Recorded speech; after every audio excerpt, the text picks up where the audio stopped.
since I'm a newbie, you're kind of old school at this, and all of you guys have been doing this a lot longer than I have, obviously. You know, maybe we could talk about some of the rules of the road, kind of like rules of the road, etiquette kind of thing, you know, for the new guys, maybe some stuff you see, because there's a lot of people getting into the Class B game nowadays. There certainly is. Yeah.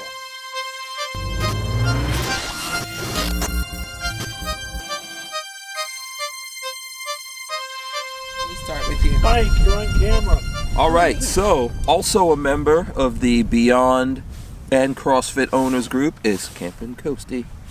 There he goes. Hello. Deb's here. And Spike's here, joining us also. Hi. Let me call it Spike. Yeah, of course. We've got Dean and we've got Tom as well.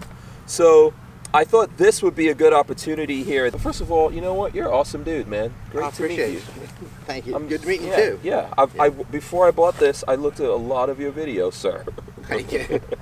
I do have Yeah. a few videos out there. Yeah, and that helped out a lot. Yeah. So I thought, since I'm a newbie, you're kind of old school at this, and all of you guys have been doing this a lot longer than I have, obviously. You know, maybe we could talk about some of the rules of the road, kind of like rules of the road, etiquette kind of thing, you know, for the new guys, maybe some stuff you see, because there's a lot of people getting into the Class B game nowadays. There certainly is. Yeah. So where would you start with that?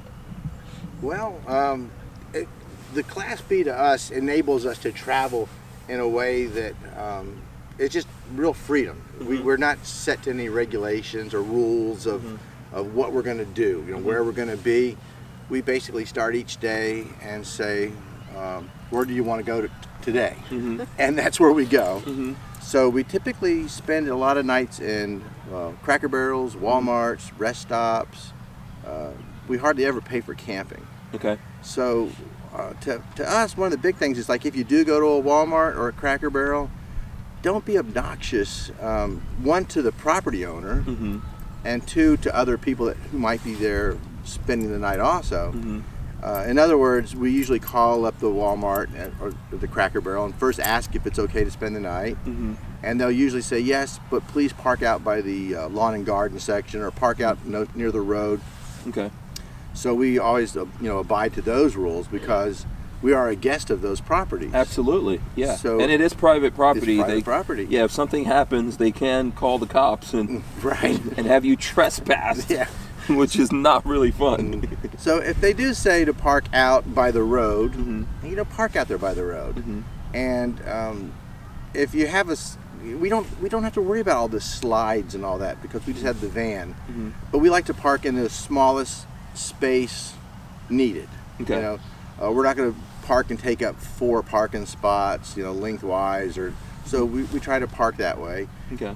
If we're at a Cracker Barrel, Cracker Barrels are usually nice. They usually have like 4 or 5 parking spots for RVs in the back. Mhm. And a lot of times people come in with big trailers and they need those spots. Mhm. So if they're all empty, we'll take one of the RV spots, but we usually kind of keep over to the side. Mhm. And whenever you stay someplace, always leave it as clean as you found it. Don't leave trash out. And please don't dump your tanks. Even if it's fresh water. Some people have done, especially in Walmarts, because that's causing problems. Where people, So what do you mean? Like, people are just, so there's no specific place for you to dump it right. into, and people just open up? Yes, I've seen people do that. They'll be out on the edge of their property and they'll open their gray tank, not the black tanks, thank goodness, but I've seen people dump gray tanks in parking lots, which is just not good, and that ruins it for other RVers. Yeah. Class B, C's, A's, whatever. Yeah, You have to respect people's property. absolutely. So that's a big thing. And then as far as traveling goes, when we go to a place, we always try to park in the spot that's not an inconvenience to anybody else. Mhm. So like if we go to a national park or something, to the visitor center, we don't pull it into the main spots and take up. We'll go out off to the side and overhang a little bit in the parking lot to back out, and just try to be is Not the prime obnoxious. parking spots Right. where the folks coming in and out of that place need to Right. go to. Because we are kind of a big vehicle. It's kind of noticeable. Mhm. So you don't want to have some people, look at people in that van taking up this good spot. So we just park out in the back and enjoy stuff like that. Okay, very good. Deb, do you have any, or Tom? Dean? Yeah. We like to be respectful because we are thankful for the privilege, and like he said, keep it clean. Maybe even try to go in and have a meal at Cracker Barrel, sometimes, and thank the manager while you're in there. Or something that's easy to do is go into Walmart and pick something up. That's just and there's going to be something you need in there. Oh, every day, yeah. Yeah. So we do that. And we stayed a lot of places, though. We've also stayed at American Legions. We stayed at City Hall parking lots, like Chamber of Commerce. Rest stops, like he said. We just... Restaurants. Yeah. We actually stayed at one famous restaurant one night. We got there about 9 o'clock at night. There was nobody there. And they were having a big grand opening, so we wanted to make sure we were able to get there and park. So I said, let's just get there early. So we got there at 9 o'clock at night. And when we woke up, there was a police officer out there who was going to direct people into the parking lot for parking. And I got out and said hi to him. He goes, boy, he says, you must have got here early because you were here when I got here at 6. Yeah. And we said, yes, we did. So, yeah. And it's a famous restaurant in Texas. Yeah. How about that? Yeah. That's all we'll say. Yeah. Oh, okay. But we went in there and we ate a meal, 2 meals actually, and we left and it was all good. But Some of the Walmarts even have security people. And I've heard some reviews about a particular Walmart that had a security man, and people said, well, he's just a little bit, over the top, a little too bossy or telling you what to do, but we just treated him with respect and did what he asked. And the same thing, there was security at there's a nice rest stop on I guess it's the Mississippi-Louisiana border on 10. Real nice rest stop, and we've been there twice recently, and both times kind of scared us. At about 10:30 at night, we heard a rapping on the door, and it was really dark out, and it was a security officer. And of course, Spike alerted us real well. So it was a little, first time it was scary, and he was asking us to move somewhere else so that an 18-wheeler could park there, because there's a lot of places, like I think some rest stops are actually closed in some states now. We've noticed over the summer anyway, where 18-wheelers aren't able to park. So, and they really need the space. So we moved along, so he could make room for this 18-wheeler in an RV parking spot. But hey, that was great. And then the next time he rapped on our door, the next time we were there and told us that it was a very vacant area and we were parking the wrong direction. We did take up 4 spots, but it was like totally empty. So we made an allowance and we were parking the long way, going the wrong direction. And he just wanted to let us know that we were going the wrong direction. Not to go out, because it was a one-way street in. Yeah. So not to go the wrong way. Honestly, I think he just wanted to know who was in there. It was, hate to bring up a sad story, but remember when that van, I think it was in Nashville or somewhere in Tennessee, exploded, and it was right around that time. Oh, okay. And I really think that he just wanted to know what was going on with this van over here. Yeah, he's being proactive. Yeah. Typically, those folks are out there working, right? They've got directives and things like that. So we said thank you, and we'll keep that in mind. We said good night, and he was happy. It was, just the mild-mannered camping Coasties there. Yeah. Nothing to worry about. And the funny thing about the guy, the Walmart security guard, was that he had a very important job to do. I mean, it was an extremely important job because that Walmart had probably 50 RVs and semis in that parking lot at night. 50, wow. Oh, yeah. It was packed. And Wow. he was making sure all the RVs could line up so that none of them would get blocked. He would tell everybody where to park. He says, okay, you have a small van, you park over here. Yeah. And it was like, it was a very important job because it could be a nightmare if they had to leave. Absolutely, yeah. And, There's typically a reason why they have someone out there doing those kinds of things. Do you guys have any kind of etiquette stuff you want to add for the, any pet peeves of what you see the new guys doing? Don't take up a spot for a trailer truck. Okay. Yeah. That's very important. That'll make the cops come real quick. So don't take up the tractor trailer spot. Right. Okay. That's one thing. Okay. Yeah. Yeah. Yeah, and the rest areas too. I agree a lot, most everything that Gardner and Deb said. In the rest stops, when you're exiting, onto the rest areas, you'll always see that division: trucks, RVs, and cars this way. So a lot of times, especially the newbies, they say, "Oh, I'm an RV," and they go over the truck side. But since we are a van, we're only 22 feet long. All those spaces we can be accommodated in the car side, so it's best to adhere to the car side. And you'll find that the length's plenty. Of course, the width's the same. We're no wider than any other vehicle. Okay. So it makes, just make sure you don't act so proud that you're an RV. And Okay, I've actually done that. with the truckers. So we didn't so know. being a van, being Because a, the didn't trucker know. It spaces. took us a few years to figure that out, actually. Yeah, Like, we we would didn't know. stop and, are we an RV or should we go to the car? But we're Right. going to the car these days. It took Yeah. 3 years. And okay. the trucker spots are so precious, so much so now, along the interstate, still tell you ahead of time, there's 42 spaces, 12 are available. Yeah. It's, so they're at a premium, and the truckers, we think when we pull in at maybe at 7 or 8 at night, but some of them are pulling in at 10, 11, 12, 1 in the morning, and if they see us there, we're taking up a spot. We don't really need to take that kind of length of I'm foot. glad you said that because I've done that because honestly I really didn't know. I was like, well, I don't want to get in trouble and go in the car Yeah. side, and then I get in trouble for it. So it's absolutely okay to go to the car side, or it's expected for expected. vans to go to the car side. Yeah. And especially because 18-wheelers, they have these long parallel spots.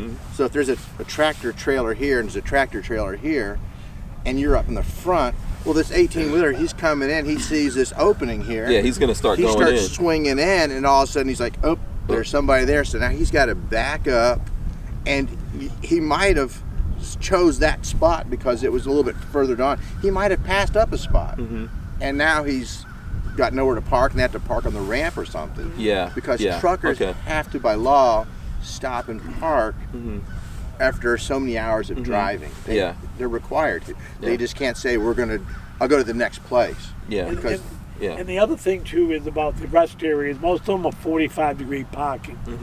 Whether you're parking off the curb, it'd be 45 in one direction, and almost like the same etiquette as the Walmart in one section. I'll either try to park immediately as you come in on the off ramp, because you're over here and you're not visibility blocker. So people can actually, in vehicles, they can see spaces available. If you take a middle line spot, sometimes you're blocking, you don't really see the availability. And so either I'll take the first spot or down the end, so I'm not kind of keeping that middle space open. We're kind of a big wall. And a lot of times too, especially that first spot's nice because when you have the sliding door, you're opening up on an island. So you So you've don't got have plenty to of kind room of to worry come about up, somebody coming in on top of you. Yeah. That's a good point. My apologies to all the truckers who try to pull into that spot. I was a complete newbie. I won't do it again. I'm glad these I guys need set the new me man straight. now. Yeah. Well, we did that. There's a place in West Virginia called Tamarack, which is a mega truck stop. And we came rolling in our van one night, and there's probably about 15 rows of lots of trucks. 50 trucks. It's just huge. And here we are, slid in there in the middle of it. Well, we'd asked them, we said we have a small RV, where do we park? And the lady says, just park out there. So we park out there, and I'm thinking, this is just not right. I said, I don't feel like I'm in the right spot. Oh, you're like in a canyon with Yeah. all these generators Yeah, it is around loud. us. And Yeah. I said, we really ought to move. Right. So I got out my cell phone, and I looked at an aerial satellite view, and I said, oh, look across the street. There's the Tamarack. That's where we thought we were. We were at the rest area, but Tamarack, the store, is across the street, and that's where all the free RV parking was. Okay. So we drove over there, and it was like, oh, this is Everything was perfect. better. And we were parked with RVs, vans, and fifth wheels and everything. So that was good. And sometimes if you feel like it's not the right place to park, get Act out on that, get out the map point. and look at it and just see. And a lot of times you'll see an aerial photo, and it's taken in the daytime. You'll see actually RVs, and you go, oh, well, that must be where. That's where you can go. That's where you go. So that's a good point to end on to wrap this up. What's the good apps to use? What app should I absolutely have? We really enjoy RV Parking. It's a free app, and you can put in there what you're looking for. Everything, just Walmart, just Cracker Barrels, just military bases, rest stops, and all that. So RV Parking is a very good app for us for free. And then I also use military. Let me get that out. It's if you're a military person, the military campgrounds are wonderful. Okay, so you can stay on military bases if you're current or prior military. Retired, you have to have an ID card. But we use free roam, Passport America. I'm a member of Passport America, and then Harvest Host. We use that. We don't stay at very many Harvest Hosts, but the RV Parking is our biggest one. And RV Parking. yeah, that's a good one. RV Parking. RV Parking. Okay, Yeah. I got it. And I'll another get that point one. about going to Walmart's is you're there to spend the night, get in and not stay too terribly long. Try not to bring out the lawn chairs or the grill. Yeah, you're not Camping. You're just overnighting. Yeah. Yeah, I've seen people say do not bring those out. Yeah. Yeah, that's At what all. I say. Yeah, don't bring them. I didn't. You said yeah. try. Yeah, because try someone real- like me would be like, try you know what, I real really hard. tried not to, but yeah, well, I know. Like- I did try though. Like Lola tries to bring it out and say, wait, Lola. Okay. Stop, Lola. The funniest one that I have ever seen in a favorite. Walmart parking lot. Okay, I've seen some funny stuff, but the funniest one was a guy had a Class C motorhome, and when we woke up in the morning, I looked out and I said, I actually made a video on it. It was like the funniest thing I've ever seen. A guy had a hammock on the roof of his Class my C, and he was up in this hammock sleeping. It was the funniest. I'd never seen Wow. a person. Well, he wasn't down on the ground, so that might be Yeah, official. he had his hammock up on the roof. It was one of them big metal frame hammocks. It was Utah, I think, wasn't it? Nevada, Winnemucca, Nevada. I'm not saying it right, I know. Sorry, people in Winnemucca. Winnemucca. Yeah, but maybe it was hot that night and he needed Wow. But he was up on a the roof. breeze. Wow. And Okay. then one other thing is there is The a view difference. was beautiful. Yeah, there is a difference between camping and overnighting. So a lot of places say no camping, and they're referring to putting out chairs, putting out your awning, and actually camping. And overnighting is basically if someone knocks on your door and says you need to leave, all you have to do is sit in the seat, turn the key, and drive off. Your jack stands aren't down if you have them. Your awning's not out. Nothing. You're just parking overnight.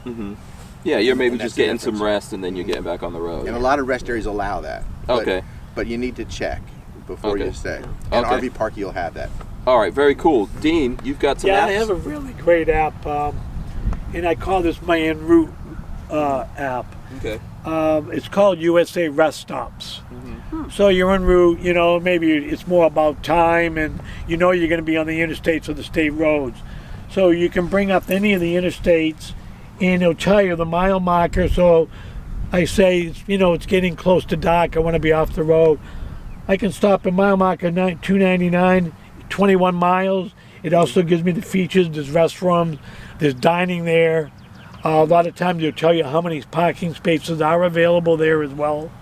So it's really great if you're on any of the state roads or interstates. And so it kind of gets me to plan my day at the end of the day, especially where I know I'm going to be going, from Amarillo to Oklahoma City. I know that the next rest stop's in 45 miles. I know rather than waiting for the sign that says rest stop 2 miles, Yeah, you're and then the looking out next for one, it. Yeah, you I know can where it kind is. of plan it Yeah. and see what services are available and how big it is, see a picture, and then you can hit the direction button. So it's Yeah. kind of nice. USA Rest Stops. USA Rest Stop. Yeah, it's been pretty handy. That's I excellent. think, do we use that one? We do. We do. Awesome. So big thanks here. I don't know if anyone else had anything else to add to this. If one you of pick up after your pet. Okay. Yes, 'Cause, very important Yeah, always. big. Yeah, if you're a big pet fancier like me, sometimes I get carried away with him, but I always pick up after him. Yeah. Always keep one of these in your pocket, at least Yeah, one. yeah. So he's always welcome. One other spot too for etiquette: the travel stops, also known as like Love's, Flying J. Right. Same thing. They usually divide the truck traffic and car traffic Yeah. or vans. Right. But I recommend to people, you know, they have a convenience food stop and food. There again, don't park, especially if you're going to overnight. Yeah, You well, know, that's good. park off to the side. Don't take the spots up immediately where people are going in and out. Yeah, for the customers You know, who are just so coming in, getting It's their all stuff. etiquette. You kind of learn Yeah, over time pretty quickly. absolutely. All right, awesome. Big thanks to Camping Coastie, Deb, Spike, Dean. For the folks out there, it's Coachman Beyond / CrossFit on Facebook. That's the group to go to, right? And you find out if you're looking for this stuff. And then I know you have a group, so what's your group? Oh, mine's Class B, RVs, Coachman's, Road Treks, Beyonds, and more. Try to remember that one. It's a mouthful. You'll find it. If you search, you'll see it. Right, but I do have my website. If you go to www.campingcoastie.com, it'll take you right to my YouTube channel. And rvclassb.com takes you to my travel blog. Awesome, yes. And I would like to encourage, if you're not already subscribed to Camping Coastie, then I don't know, And how maybe about you're just Spike? getting into. Yeah. Does Spike Spike, have you his know, own? Yeah, Spike has a YouTube channel. It's called Spike the Cheagle, Cheagle. Okay. Spike the Cheagle. And basically it's where he flies his drone. He has a little drone that he flies. And since I'm not a licensed pilot, Spike does all the flying for me. Okay, there's a setup here. There's a setup here. Yeah, so That made him tired. yeah. Well, it was great meeting you guys. Great Thank being you out so here much. at the event. Glad Thank to you be for here. having us here. Into our official videographer. Absolutely, big Lola. thanks to Thanks, Lola. Lola. You know, and then Always with a beautiful smile. absolutely, and Sunshine State RV. We got to shout out Nick. He's feeding us every night out here. So. Yeah, it's been treating us very well. Yeah, very nice. You know, bringing the food right to us. I mean, you know, he's a good dude. So thanks to those guys. We're out of here, guys. Don't forget to like, share, subscribe. Make sure you subscribe to Camping Coastie. Appreciate it. Do you have a YouTube channel? No. No. Okay. So the I'm busy Facebook enough. is where you're going to find Dean. There you go. All right. We're out of here, guys. Bye. Goodbye.